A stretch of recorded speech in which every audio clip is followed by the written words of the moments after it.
ang le lungay kuni she o min ka vel bom se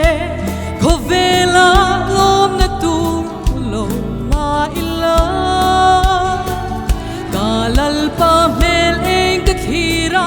da chuan be se na le lim na sa tuana lung oi na kin tas har don si eng po eng se lung oi ka zira re theile ho sa om dan thiam turi sak lo ma ila ama at sak ka shia min ti sak tu a chuan eng kim ka ti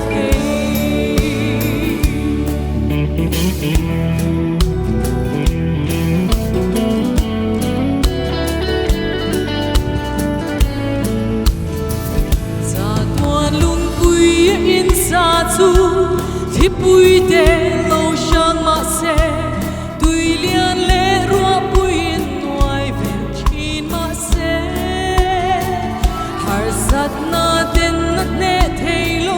them na mo i na ngam thei lo khui sa in nat ring tu i ngai lo eng po heng se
Afakla, nalpan mas somro sir.